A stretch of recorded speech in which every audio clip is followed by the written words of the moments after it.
সংক্রান্ত বিষয় জানতে চাই আর কি, যে বলে যে দাদা রিটার্ন পলিসিটার ব্যাপারটা একটু বলো আর কি। তো ফ্লিপকার্টের কোনো পার্সেল রিটার্ন করলে টাকাটা তিন ভাবে পাওয়া যায়, ঠিক আছে? একটা যে তোমার ফ্লিপকার্টে রিটার্ন করলে গিফট ওয়ালেটে টাকাটা পাওয়া যায়, একটা হচ্ছে ইউপিআই আইডি মানে ফোনপে গুগল পে যত পে আছে পে এর মাধ্যমে তুমি টাকাটা ফেরত পেতে পারো, আর লাস্ট একটা অপশন আছে ওটা হচ্ছে তোমার ব্যাংকের অ্যাকাউন্টে টাকাটা ফেরত পেতে পারো।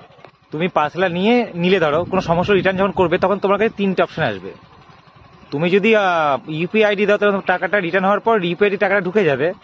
আর যে অপশন সেকেন্ডের যে অপশনটা আছে ওই অপশনটা তোমার হচ্ছে ব্যাংকের অ্যাকাউন্ট। তো ব্যাংকের অ্যাকাউন্টটা তোমাকে অ্যাড করতে হবে, আইএফসি কোড, ব্যাংকের অ্যাকাউন্ট নাম্বার আর ফোন নাম্বার আর নামটা দিলেই তোমার অ্যাকাউন্টটা রেডি হয়ে যাবে আর কি।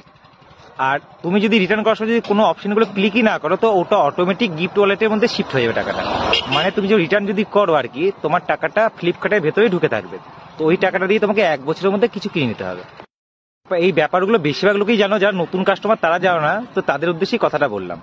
পার্সেল তোমরা রিটার্ন করছো, তো রিটার্ন করার পর বলছে দাদা টাকাটা হাতে হাতে, তো ফ্লিপকার্টের পার্সেল টাকাটা হাতে হাতে দেওয়া হয় না। যারা নতুন কাস্টমার তারা জানে না বোধহয় ব্যাপারটা, তো তাদেরকেই কথাটা বলছি। তো তুমি যদি কোনো কিছু সিলেক্ট না করো অটোমেটিক তোমার টাকাটা গিফট ওয়ালেটে ঢুকে যাবে।